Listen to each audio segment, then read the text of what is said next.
তো দেখো বাড়িতে এসেছিলাম, আমার ছেলে আমার দাদিমাকে নিয়ে কিভাবে শুয়ে আছে দেখো। কি রে, এটা কে হয় তোর? ঝিমা। ঝিমা হয়? ঝিমা ভালো? ভালো। আমাদের বাড়িতে নিয়ে যাবি? হ্যাঁ, নিয়ে যাবো।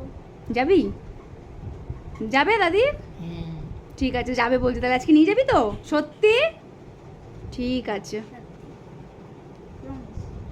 ঠিক আছে, প্রমিস। ভালো হয়ে যাও।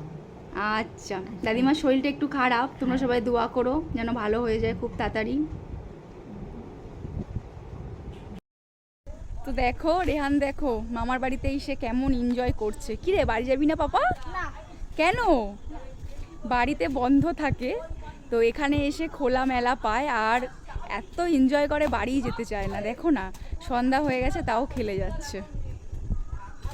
তো এই হচ্ছে আমার মায়ের নতুন বাড়িটা।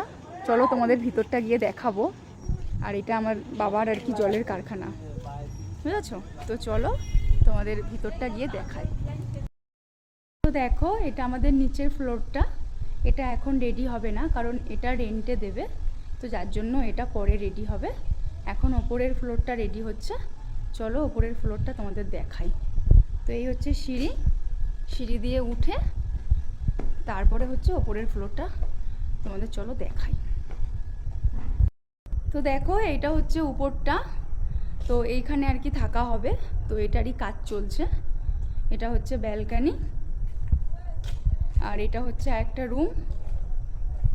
এইখানে একটা রুম হবে, আর এই সাইডটা হবে হচ্ছে আর কি টয়লেট হবে, কিচেন হবে, সব কিছু এই সাইডটা হবে। এই যে এই সাইডটা হচ্ছে কিচেন, আর এটাও একটা রুম হচ্ছে। আর এটা পুরোটা নিয়ে একটা বড় আর কি ডাইনিং হবে। তো এই হচ্ছে আমাদের উপরের ফ্লোরটা। আর এখান দিয়ে উঠে গেলে তারপরে উপরে ছাদ আছে। চলো উপরের ছাদটাও তোমাদেরকে দেখানো যাক। তো এই হচ্ছে ছাদ, পুরো পাঁচিল দিয়ে ঘেরা হয়ে গেছে, কেননা আমার ছেলে আসে, এসে খেলাধুলা করে, যার জন্য আব্বা আগেই পাঁচিল দিয়ে পুরো ঘিরে নিয়েছে। তো উপরের কাজটা পুরো কমপ্লিট হয়েই গেছে। এই যে পুরো পাঁচিল দিয়ে আর কি পুরো ঘেরা। তো কেমন লাগলো আমার বাড়ির ভিডিওটা একটু জানিও।